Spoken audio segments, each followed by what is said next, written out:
මේ ඔය ඇස් යට කළු පොඩක් අඩු කරන්න කොහොනේ? එතකොට වෙනස පෙනෙයිද දන්නේ ඈ? වෙනසක් කරගන්නේ නම් ඕගොල්ලෝ ගාවට ආවේ. ඔබේ රූපය ඔබටම හඳුනාගත නොහැකි විදියට වෙනස් කර දෙමි කියලා තඩියට බෝඩ් ගහලා තියෙන බොරුවටද?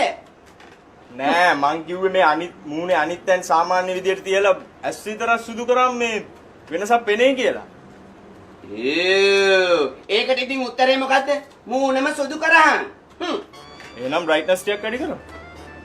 මොන නැස්නයක් හරි කරලා කමන්නේ මේක හදහන්. පෙනුමට සුදට.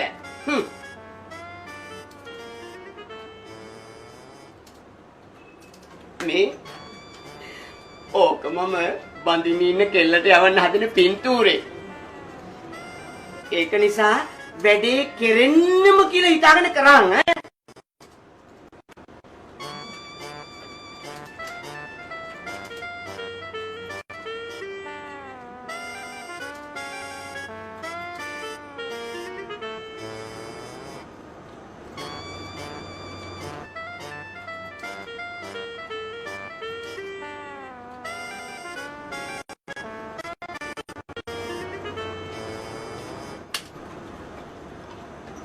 වැඩේ හරි.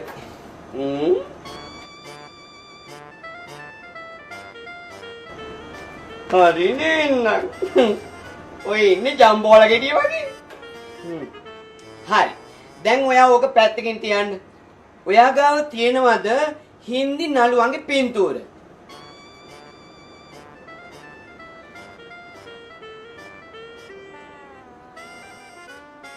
තියෙනවද කියන්නකෝ අනේ කාලේ කන්න නැතුව. ඇති. ඇති නෙමෙයි තියෙන්න ඕනේ. ඕගොල්ලෝ මාළුකුට බෝඩ් ගහලා තියෙන මෙතන.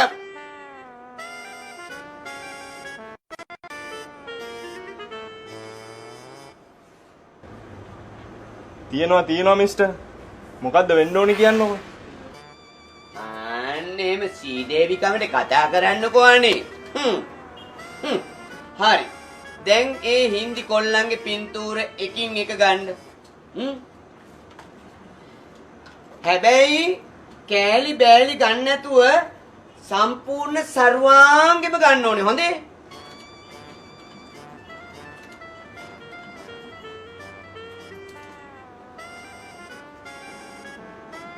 ඒක හරි නෑ. ඒක යවන්න.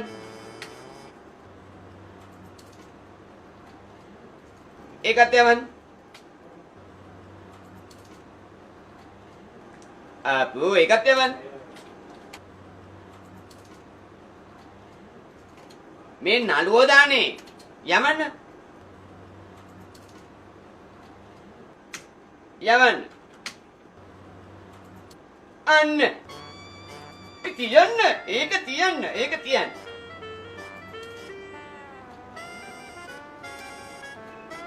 අන්න මිනිහා. මේ දැන් ඔකගේ ඔළුව ගලවන්න. ගලවලා මගේ ඔළුව එකට දාන්න. හරි? කමක් නැද්ද? ඇයිවා කමක් නැද්ද කියලා අහන්නේ? නැහැ මහත්තයා මේ පින්තූරේ හරි ප්‍රසිද්ධයි. ඇත්තද? මොකද්ද ඔයාගේ ලොක්කගේ නම? ලොක්කා කිව්වේ?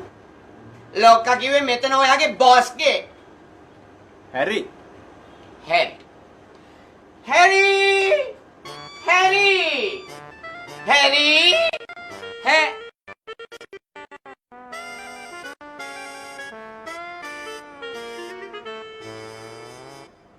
ඇයි දන්නේ කතා කරේ? ඇයියනේ වැඩක් කරගන්න ආපුවම ඔයාගේ ගෝලයා වැඩේ කරලා දෙන්නේ නැතුව ඒකේ හොඳ නරක කියනවා. මෙයාට වැඩේ කරලා දෙන්න කියන්නකෝ අනේ.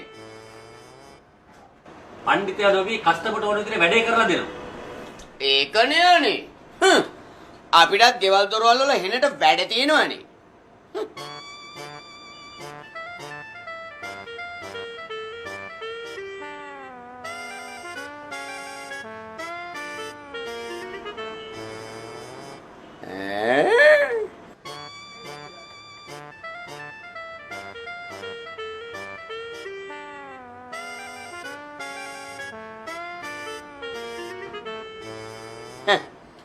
කට හොඳ නැති වුණාට කොල්ල දස්සයා.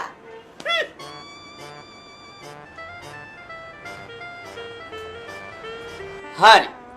දැන් ඔයා ඕකේ වැඩ ඉවර කරලා ටයි කෝඩ් දාපු එකෙකුගේ ඔළුව ගලවන්න. හරි? හැරි ගිහින්